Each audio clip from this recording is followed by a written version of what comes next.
आज मैं बात करूंगी आई लैशेज़ पे। आई लैशेज़ ग्रो करने के लिए, थिक और लंबा करने के लिए हमें किन ग़िज़ाई अज्जा की ज़रूरत होती है, और बात करूंगी कि किस वजह से ये पतली हो जाती हैं और क्यों ये अपनी नॉर्मल साख्त खो देती हैं। आँख पे एक आई पैड पे तकरीबन 200 फॉलिकल्स होते हैं, और जो आई लैशेज़ के बाल इन फॉलिकल्स से निकलते हैं ये 2 स्टेजेस से गुजरते हैं, एक ग्रोथ फेज़ और दूसरी है रेस्टलिंग फेज़। और जब आई लैशेज़ कम हो जाती हैं, छोटी या पतली हो जाती हैं, तो इनमें से दोनों स्टेजेस में से किसी एक में मसला होता है।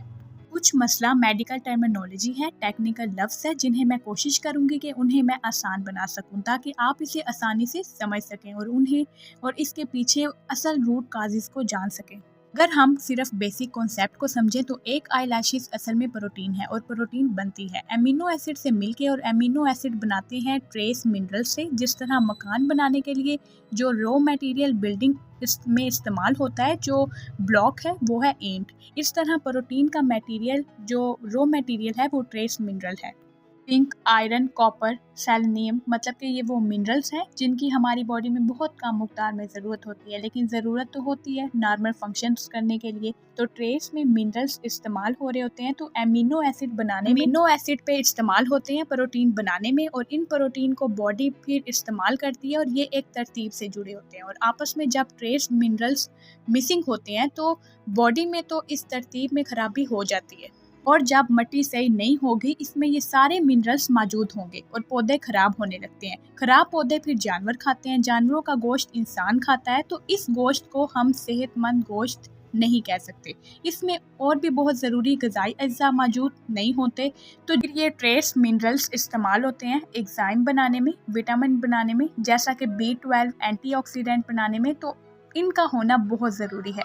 तो अगर हम मज़ीद इन्वेस्टिगेट करें और ये मैकेनिज़्म समझने की, तो इसकी वजह से बॉडी में एक प्रोस्टाग्लैंडिन्स की कमी है। प्रोस्टाग्लैंडिन्स बहुत ही डीप मेडिकल वर्ड है। आसान ज़ुबान में ये एक सिग्नल्स मॉलिक्यूल्स की तरह होता है, बॉडी में सिग्नल्स का काम करता है, कैरी करके पूरी बॉडी में मैसेज लेके जाता है, और इस मैसेज में इंस्ट्रक्शंस होती हैं और बॉडी के लिए किस तरह काम करना है और कहाँ कैसे फंक्शंस करना है। तो इस प्रोस्टाग्लैंडिन्स की कमी की वजह से हेयर फॉलिकल्स होता है, सोजिश होती है, हेयर लॉस होता है। तो कभी कभार ऐसा भी होता है कि ये प्रोस्टाग्लैंडिन्स बॉडी में बढ़ जाते हैं, तो बॉडी में रश लग जाता है, तो मुख्तलिफ तरह के सिग्नल्स आ रहे होते हैं और बॉडी इतनी जल्दी प्रोसेस नहीं कर पाती। इंस्ट्रक्शंस को फिर हेडेक शुरू हो जाती है। फॉर एग्जांपल, अगर कोई सर दर्द के लिए टैबलेट खाते हैं, तो ये बॉडी के लिए में जाके कुछ ऐसे ही प्रोस्टाग्लैंडिन्स को ब्लॉक कर रही होती है, और इनका मूड अफेक्शन इनहेबिट करती है, उन्हें काम करने से रोकती है, और जैसे कि हेडेक में रिलीफ मिलता है और हेडेक का दर्द सही होता है। और इसी तरह आई लैशेज़ ग्रो करने के लिए जो मेडिसिन दी जाती हैं, और वो प्रोस्टाग्लैंडिन्स रिसेप्टर्स को एक्टिवेट करती हैं और इस प्रोस्टाग्लैंडिन्स की कमी को सही करती हैं, और इनका नाम प्रोस्टाग्लैंडिन्स F2 अल्फा, ये PGF2 अल्फा शॉर्ट फॉर्म में नाम लेना थोड़ा स्मार्ट लगता है।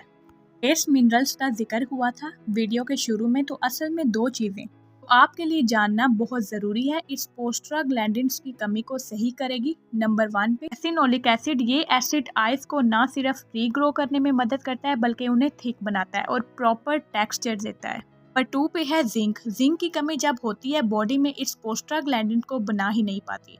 जिंक और दूसरे ट्रेस मिनरल्स ना सिर्फ बॉडी के एंजाइम बनाते हैं, इनको सिग्नल्स मॉलिक्यूल्स भी बनाते हैं और इसको प्रोस्टाग्लैंडिन कहते हैं। इसलिए जिंक बालों के लिए बहुत ज़रूरी है और ख़ास तौर पे आई लैशेज़ के लिए, नाखूनों के लिए, स्किन के लिए। जिंक टेस्टोस्टेरोन बनाता है, 100 तरह के मुख्तलिफ बायोकेमिकल्स रिएक्शंस में इन्वॉल्व होता है। फिर रेसिनोलिक एसिड असल में कैस्टर ऑयल, उर्दू में इसे अरंडी का तेल कहते हैं। इसे कब्ज़ में भी इस्तेमाल किया जा सकता है। औरतों में डिलीवरी के वक्त लेबर पेन यूज़ करने के लिए इस्तेमाल किया जाता है। ये बहुत अच्छा स्किन मॉइस्चराइज भी है, डैंड्रफ के लिए भी बहुत अच्छा है और बहुत अच्छे से ख़वातीन इसे आई लैशेज़ ग्रो करने के लिए इस्तेमाल करती आ रही हैं। कोशिश करें कोल्ड प्रेस्ड ऑयल लें, अनरिफाइंड होता है और दूसरे कमर्शियल ऑयल से बेहतर होता है। और एक कैस्टर ऑयल और दूसरा जिंक। कैस्टर ऑयल आप जिल्द के बाहर इस्तेमाल करेंगे, ओरली जिंक और सप्लीमेंट्स फॉर्म में लें, और इस तरह से आप इस मसले को बाहर से और एक साथ ट्रीट अंदर से भी कर पाएंगे।